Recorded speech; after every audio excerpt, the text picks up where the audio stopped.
Ta-da!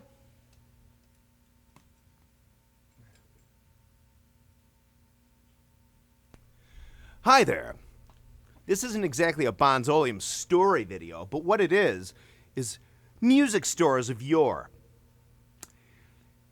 All of us musicians, and even some non-musicians, know that back in the day, before like retail chains, like sort of Costco's, if you will, of musical instrumentry, there were privately held, usually mom and pop, music stores, which I think raked in the money in those days, because musical instruments have always historically been expensive.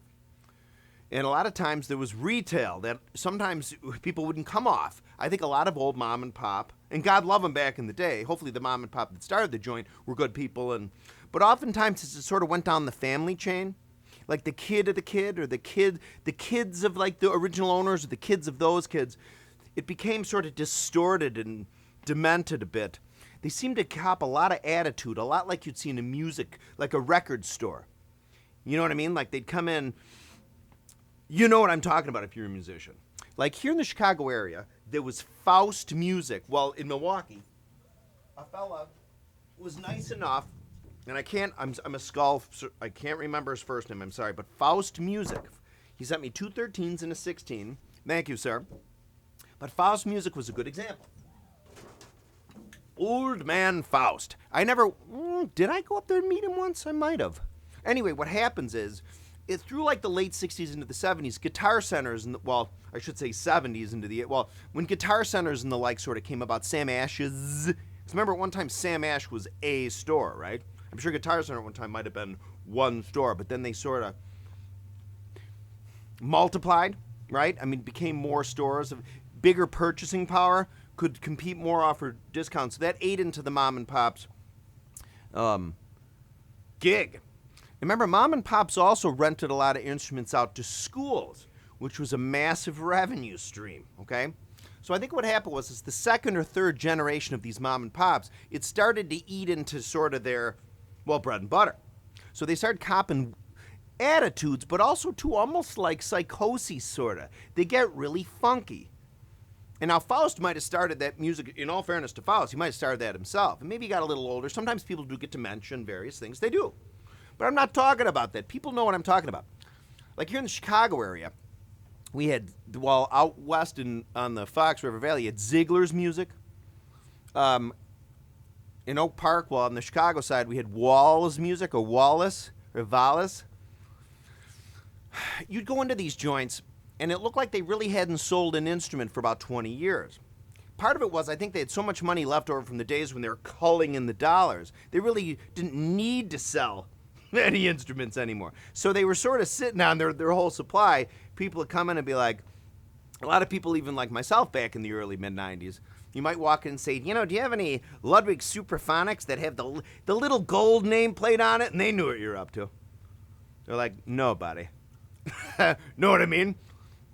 So what happened was, I remember a particular time, I went out to Ziegler's once. It's a shame with the Ziegler fella, because he was sitting on a whole bunch of stuff, and he knew he was. But then what happens is a lot of these guys, and I don't mean to change the subject real fast, we'll just switch to like vintage drums on it, since we're drummers.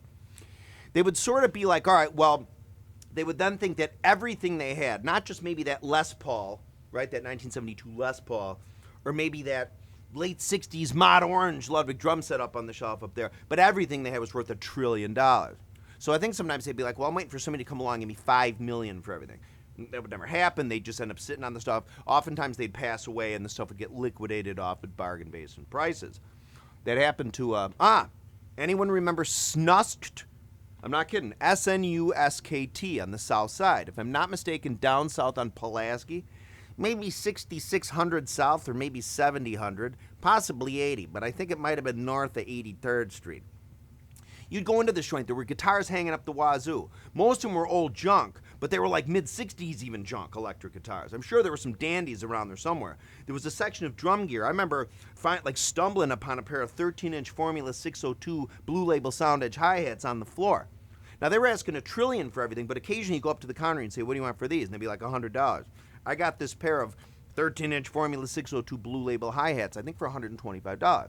I sold them on eBay a year or two later, maybe for like $250. Okay, that might have been 2003. But that type of thing. So we know what the deal is. I remember at Ziegler's, he had a pair of Black Oyster bongos that he wanted like $1,000 for. But I do remember at Ziegler, I think what happened was his basement flooded. He had all kinds of shite down there, and it all got funky. Even the stuff that wasn't in the water itself, it got really humid down there, and I don't think he knew enough to get like dehumidifiers. I know a fella, the great Zildjian historian, Bill Hartrick, who I've known for a long time, who knows a ton about not just Zildjians, but Pisces and everything. I think he scored a couple old Ks from Ziegler back in the 90s, God love him. But yeah, SNUSKT music. So, I mean, they were like hollow logo, early, mid-70s Zildjians all over the joint. You know, this would have been maybe 01, 02, 03. And I remember one time there was a little section that I sort of tiptoe into that had parts. And I kept asking him, like, anyway, it was an older couple. You know what I mean? I want to say they weren't in the best shape either. I think they were they had bronchial issues and they couldn't really get around the store that well. I was like, excuse me, can I see what you got back here? I didn't hear anything. So I just walked back. So I just sort of snuck through. There wasn't really like a barrier or anything. But I was kind of looking through these parts bins and stuff. I saw all kinds of Tama and even Roger Swivomatic stuff. And suddenly, it was kind of like, you ever see like Wanda Sykes in Curb Your Enthusiasm? Suddenly I look and there's this lady like, she's about 4'9", like, woo, wah, wah, totally. She was like, what are you doing? It was terrible. I thought I was going to get possibly shot, to tell you the truth.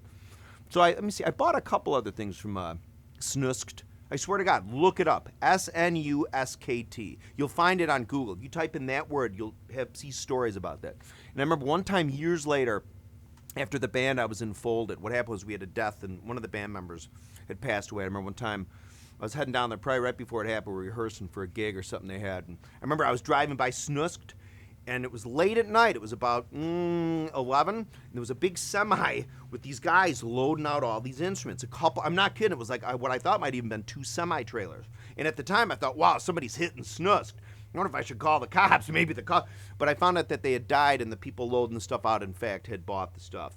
Probably at like a foreclosure, right? So I don't know whatever came of SNUSKT. But every city, put in the comments below your city's tales of these old stores that were probably started in the 20s and 30s. And they had their heydays, 30s, 40s, 50s, into the 60s. Raked in all the cash, had all the school gigs, had the stuff. And then eventually, like I remember at Wallace Music, or Wallace, Peisty Bob and George and I were talking about this. George, flutist of Bonzology fame. I remember I went in there one time and I wanted to get a Speed King. I remember now. I think I was looking for any pedal, but it might have been a Speed King. And I went in, this would have been 1983. And I went in, behind the counter was an older lady. So I don't know if she was the daughter or the original pair, or if she was the wife of she and her husband started this place, right? So 83, she looked like she was easily 83. So it was probably their original place. And when I was like, hey, do you have a Ludwig Speed King? Now, they might have thought I was an early, because remember in 83, there weren't necessarily a lot of people looking for old vintage stuff. Or at least it wasn't nearly as popular as it ultimately as became. And I think she was kind of like, here's somebody coming in here looking for one. So she's like, no, but I have this. So off the shelf, she took a early 70s Camco. Like the original Camco. Like it was sort of the original sort of design of what turned out to be the DW 5000s and the 9000s. And then for whatever reason, of course, we know there were DW 8000s then and DW 7000s and 4000s. I think there was the whole gamut. I think there were DW 2000s, 3000s, 4000s, 5000s, 6000s, 7000s, 8000s, 9000s by the time it was all done. I'm serious. So it was sort of that prototype.